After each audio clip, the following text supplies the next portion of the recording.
So let's ask what our chatbot has to say. People often don't allow themselves to express or process their grief because they think, my sorrow isn't that significant. This is an open question for me. Crying it out is normal. People don't talk about this. Oh, what a dark and sad topic you've chosen for the podcast.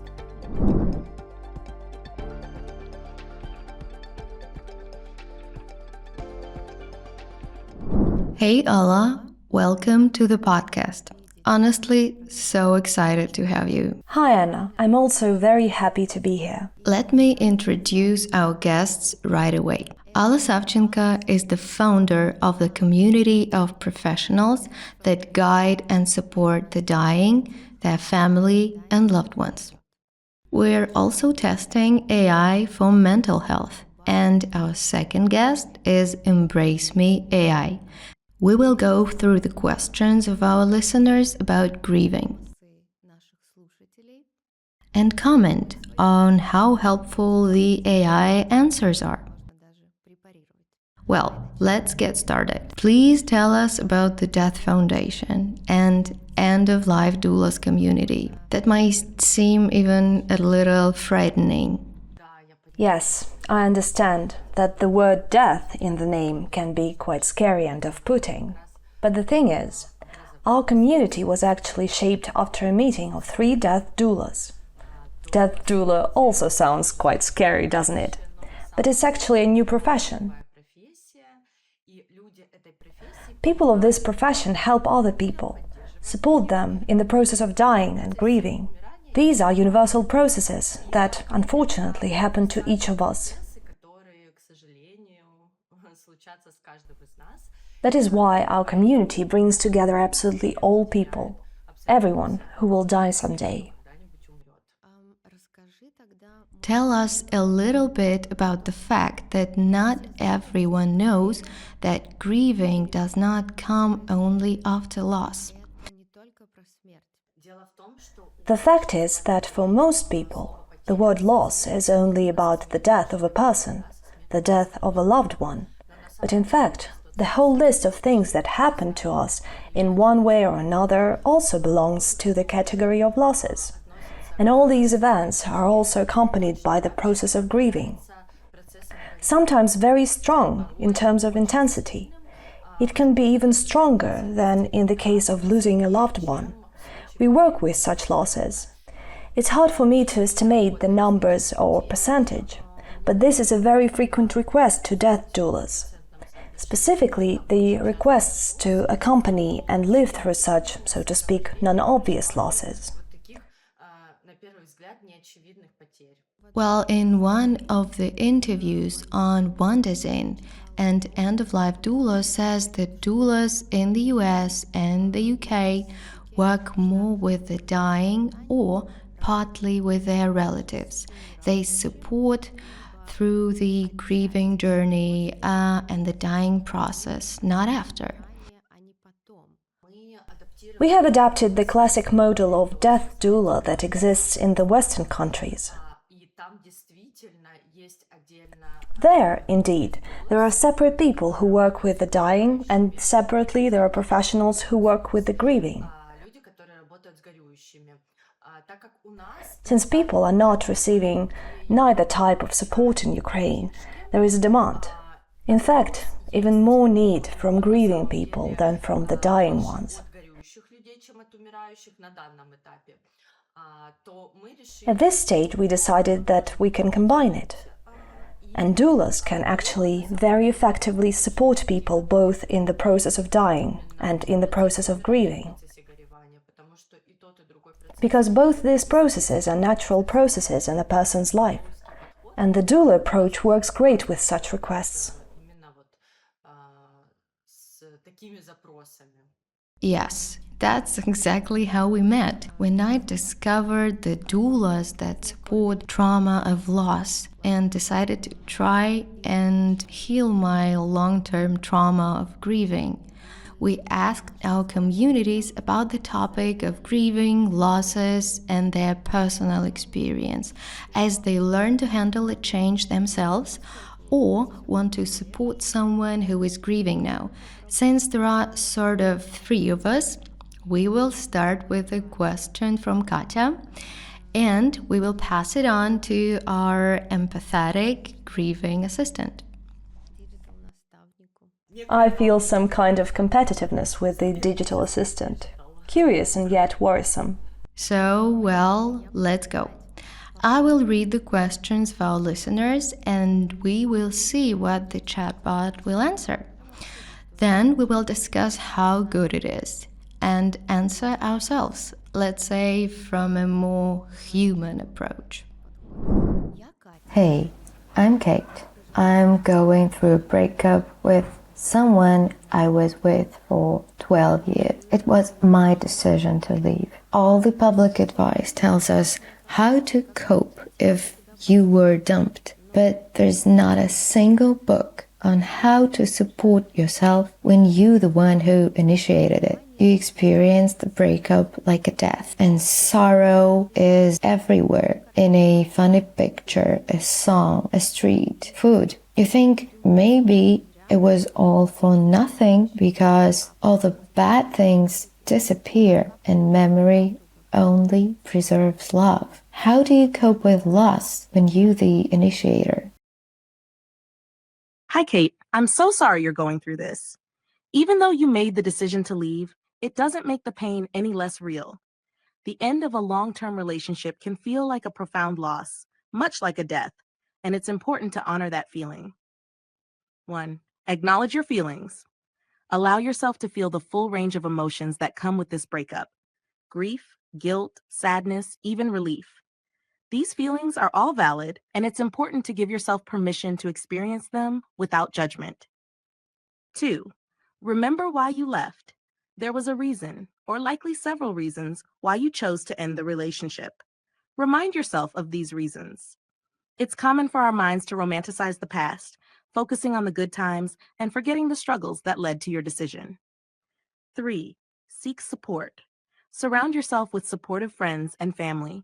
Talking about your feelings with someone you trust can be incredibly healing.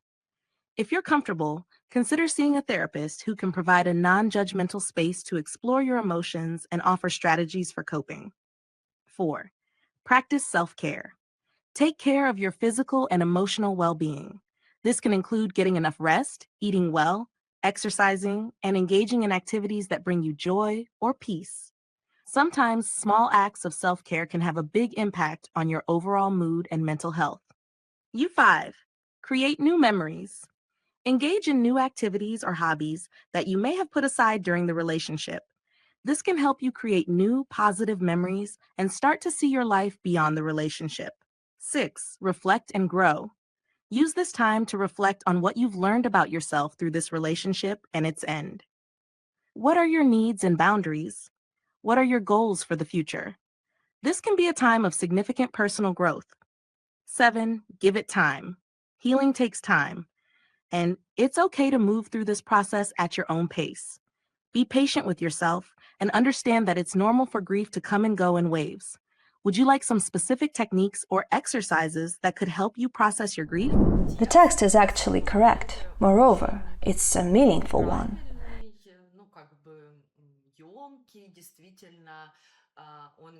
It talks about important things, the importance of self-help and self-support.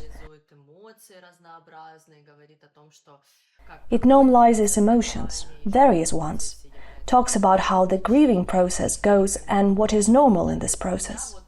It also provides recommendations. But I'm confused by the volume of information. Perhaps if a person receives it in a more dosed manner, they will perceive it a bit better. If we evaluate it in terms of the doula approach, when we meet such a person, having received such a request,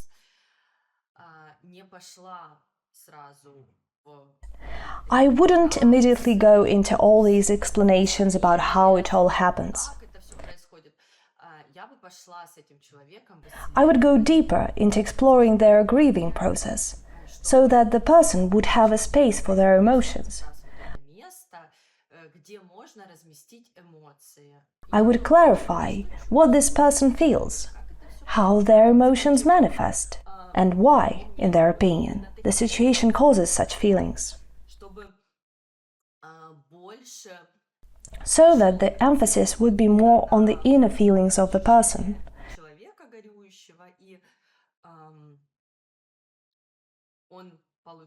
So that they would feel there is space for their emotions.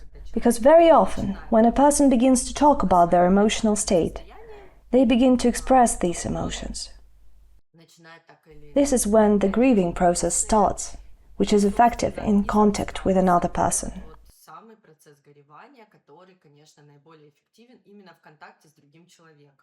Okay, let's move on to the next question. Let's answer it ourselves because it seems to me that this is your major and exactly what you work with. I'm Sergey. I work as a psychologist. In my experience, I've noticed that people often feel acute guilt about a situation. There's an emptiness they rush to fill, pushing away the emotional experience that later triggers fears of a similar situation happening again. What do you think about this guilt? This is actually a very relevant topic for me because I've experienced a lot of loss in my life, and there's a lot of guilt that comes with it. It's probably this basic, for me, predominant emotion. What should I do about it? I feel like everybody feels guilty when grieving. To some extent, of course. Everybody can think of something that went wrong, that they could have done more or even hadn't done anything, even if one could. Or they could have done something differently. So what exactly can we do with this overwhelming feeling of guilt? Above all, we are giving it some space. These huge feelings and emotions just need to kind of get out.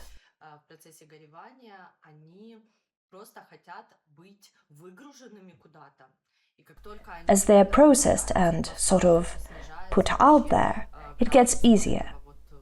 Less pressure, I'd say. The guilt might not feel so bad and painful anymore.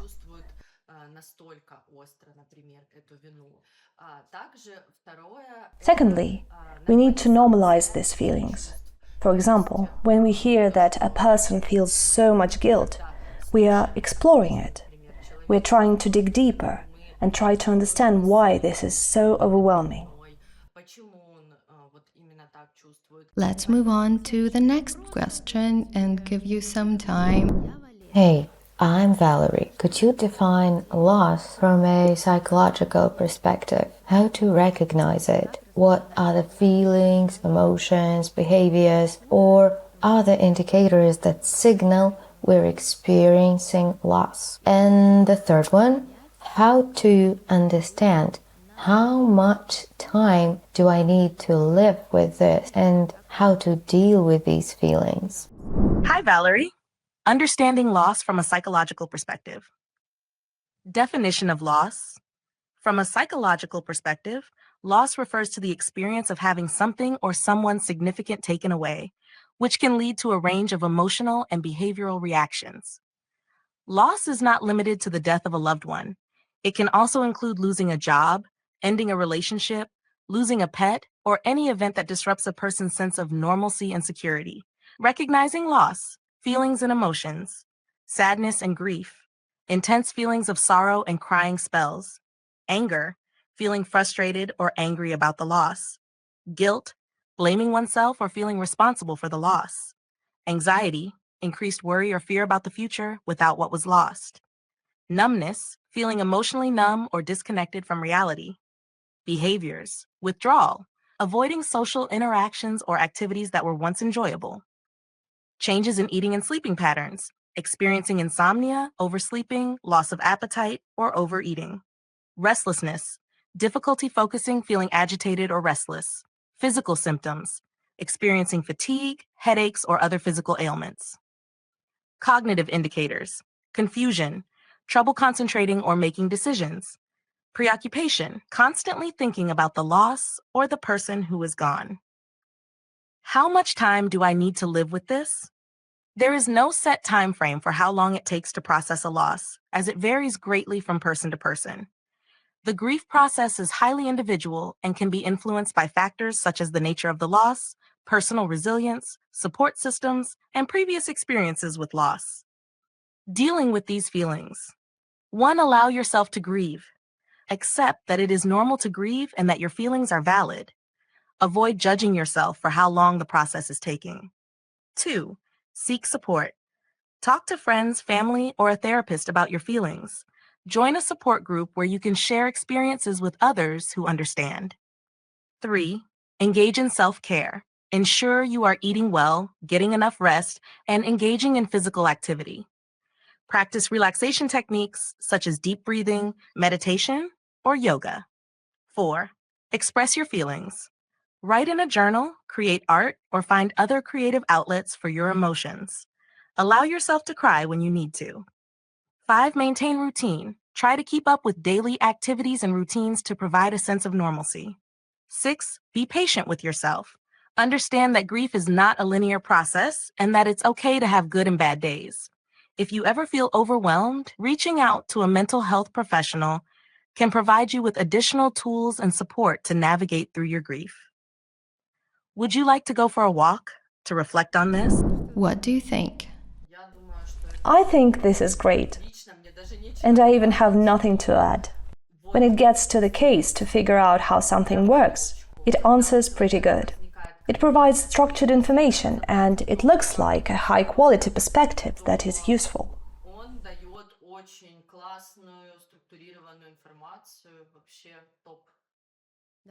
Let's move on to the question from the Death Foundation now.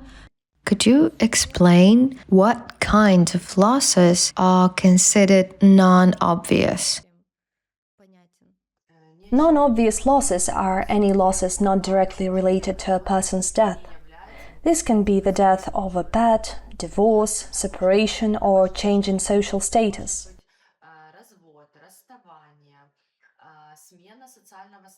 For example, not only divorce can be full of grieving, but also marriage. Any event or situation when a person's life changes completely. This can trigger a grieving process.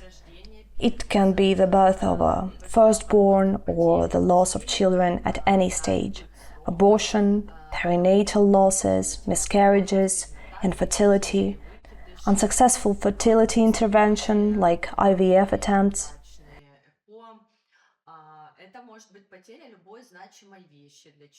It can be the loss of a significant item, such as a phone with all your photos, loss of money, business, or job termination.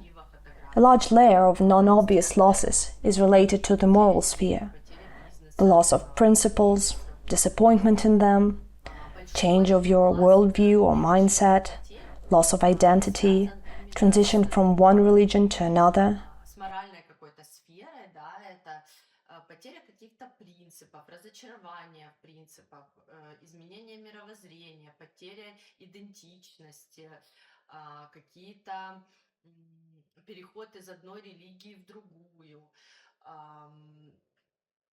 Many experienced a loss of meaning, of faith in humanity, and hope for a better future with the onset of war. Non-obvious losses include experiencing betrayal, the end of relationship, friendship, loss of body parts, health. For example, now in Ukraine, many people have lost body parts and health due to the war. It can be a transition in status, for instance, menopause or the first menstruation for women, when the hormonal background changes and the body restructures. It can also be retirement. There are many kinds of such losses, and they permeate our lives. We encounter them one way or another. Yes, and this is normal. It is actually a healthy process. Going through grief is a sign of your mental health being okay. It's natural to grieve in case of a loss. This is an adaptive mechanism that allows us to adjust to new life conditions. The inability to process and experience grief can lead to depression and other serious conditions. Sadly, so many people find themselves in this kind of situation. You are reading my mind. Feels like life consists of a series of losses. As I prepared for the podcast, I thought that there are so many losses in my life. On the one hand, you think, what a hard life I have, and feel sorry for yourself. But it seems so humane and real.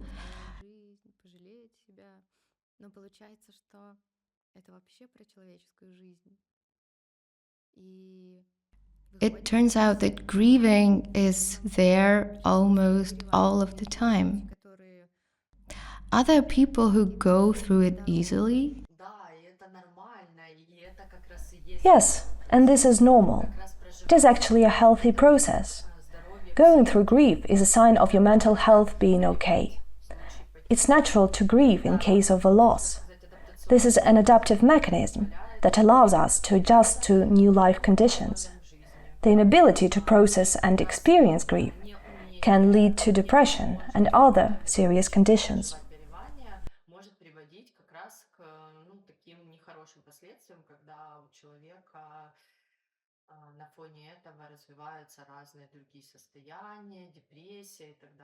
How can I share the non-obvious loss and grieving that comes after to others without risking invalidation? This is actually a very interesting question. I started thinking about how to solve it immediately after reading it. Because this does not feel that straightforward. How to do it, really.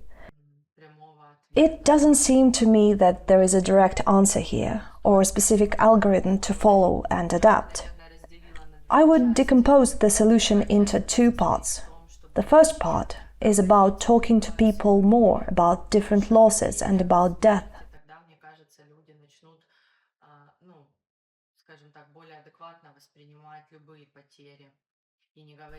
Then people will start to adequately perceive any losses and not say things like, "My loved one has died, that's a loss, but you losing your wallet, that's not a loss." Comparing and devaluing losses is indeed so common in our society.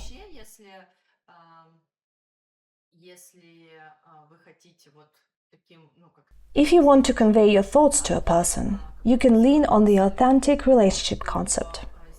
We do use it and talk about it a lot.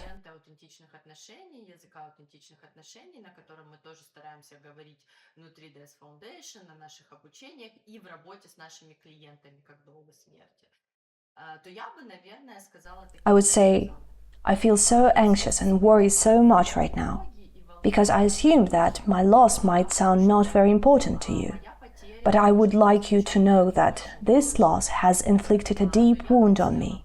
I am grieving, even though it might seem not too significant compared to other losses.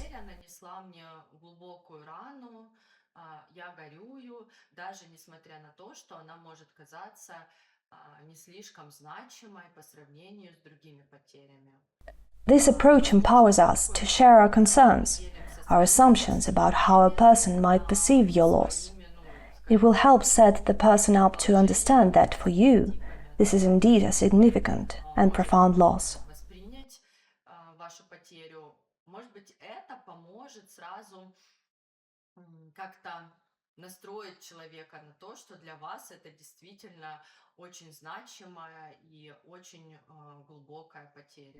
I've been living as an expatriate in Warsaw for almost 2 years now.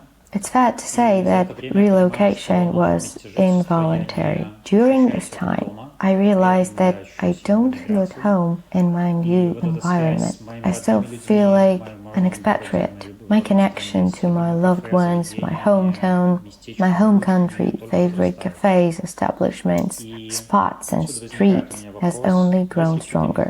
This leads me to ask, are there any psychological strategies or techniques that can help foster a sense of home and reduce homesickness? I'm looking for something beyond the typical advice to socialize and build a new social circle. I'm interested in new methods that might help me develop a sense of belonging in this new place and lessen my longing for my previous home.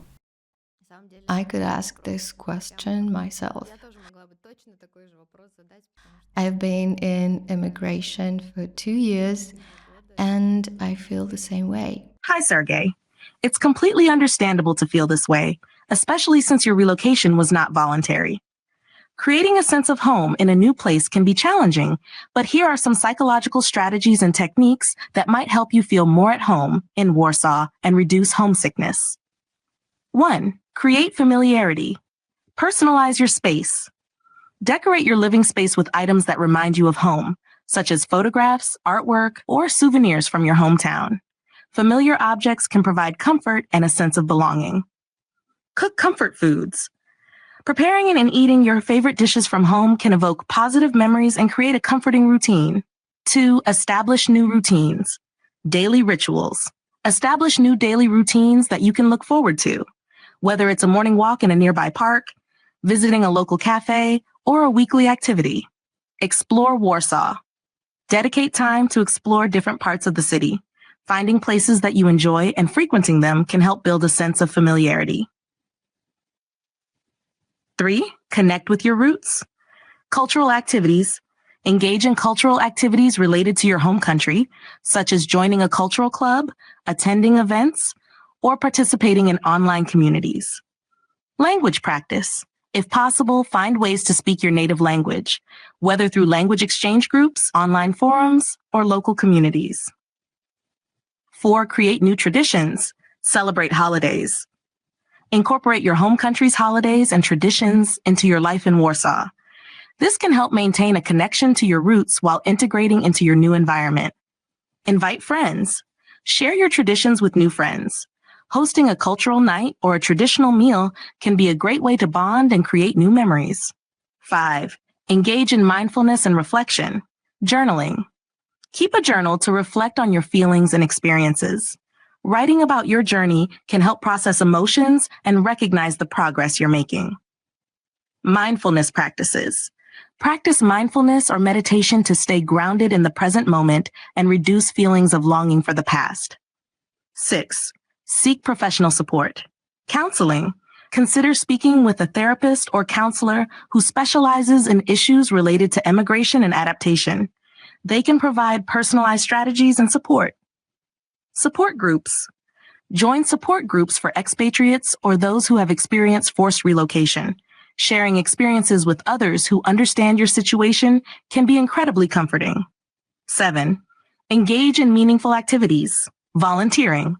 Getting involved in volunteer work can create a sense of purpose and community. It allows you to contribute to your new environment in a meaningful way. Hobbies and interests. Pursue hobbies and interests that bring you joy and connect you with like-minded individuals. This can help build a sense of belonging. Creating a sense of home is a gradual process, and it's okay to have moments of longing for your previous life. By taking steps to integrate your past with your present, you can build a new sense of belonging in Warsaw. If you'd like to discuss any of these ideas further or explore additional strategies, feel free to share more about your experiences. Recently, for my birthday, a friend of mine gave me a book with photographs of my hometown that I had to leave.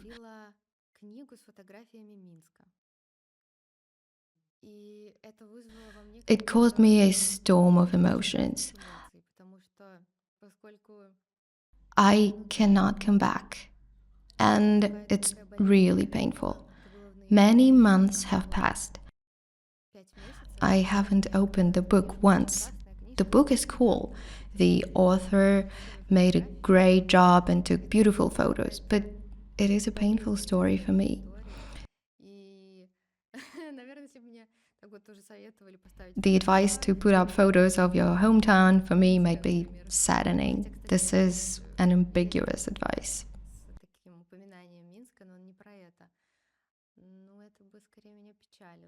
Yes, I wouldn't recommend that without knowing more about the person. Like in your example about not being able to go back. I would rephrase it and simply suggest making the new place comfortable and cozy. Actually, bringing some new things instead of sticking to the old ones. I would fill it with items not connected to the old places. It will give its own meaning to this new space and could make it more significant and more pleasant to live in. I think this is more effective than immersing yourself in old memories, which can be very painful too.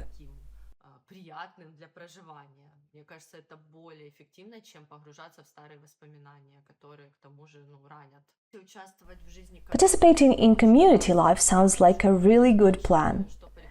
You know what else I'd recommend? Try rituals. In doula work, we pay a lot of attention to rituals. Different rituals dedicated to memorable dates, if we are talking about loss of a loved one.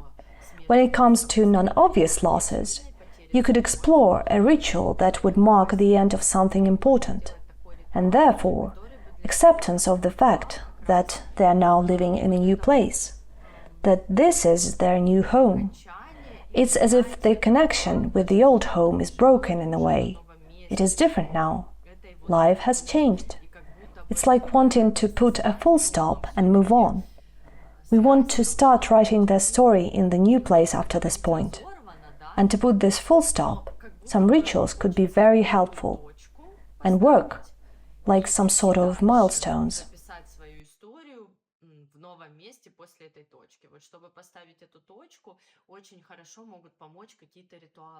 In Tel Aviv, in the old city, there is an artifact, a tree that symbolizes the Israeli people. It is stretched in the air on chains, and the roots are not in the ground. This is how I feel staying in the immigration, especially lately. It was typical for me in life, but in immigration, it is especially hard to perceive and go through. Every time I remember about this tree, I feel like I'm this kind of person without the roots.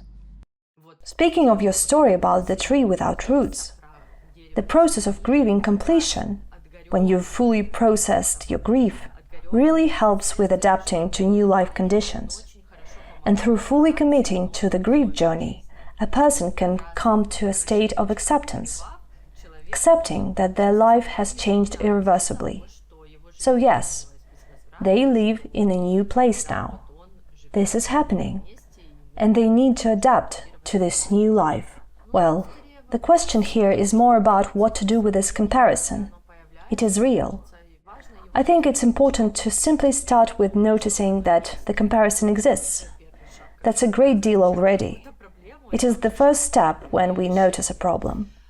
Generally, I recommend talking about it more. Talk about it with an open heart. Say it like this: I feel a lot of guilt right now. I feel like my problem might seem insignificant. At the same time, I understand that this is also a loss for me.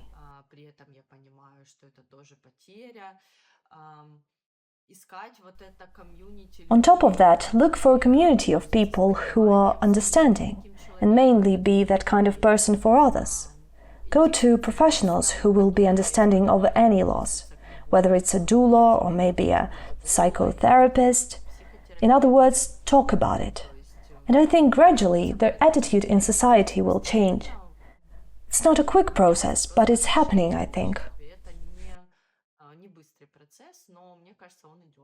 And the final question: why don't people talk about grief and loss? What's underneath this huge sort of an iceberg of mind? This happens because of fear. It happens because the topic is generally taboo.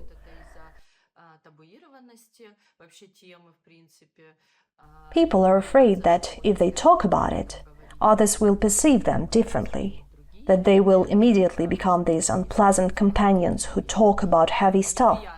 And it is true. That is how it is. Many people don't want to know about it. They do not want to hear about it, and that's their right.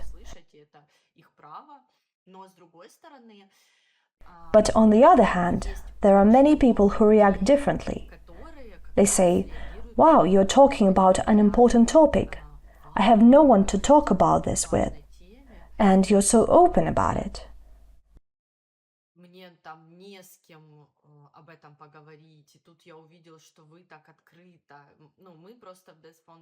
At Death Foundation, we constantly receive such feedback, especially when people find us for the very first time. They're just shocked that we can talk about death and grief so openly, and we even do it in a not too gloomy manner.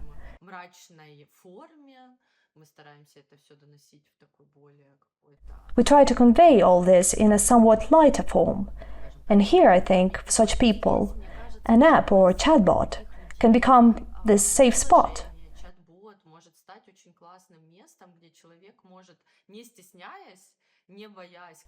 A place where a person can come and get support without being embarrassed or afraid of traumatizing others with their thoughts and reflections. I think this can help many people. Sounds great. I actually think of this project as a rehearsal. So a person comes in the application, tries it out, and then kind of finds the strength to be vulnerable and talk to real people, friends, family, professionals, because it's really hard to talk about it, period. But the experience of using AI first might make it easier. Well, it's a hypothesis. Thank you very much. It was so great talking to you. I hope this is the beginning of a great collaboration, and we will create many socially significant things together.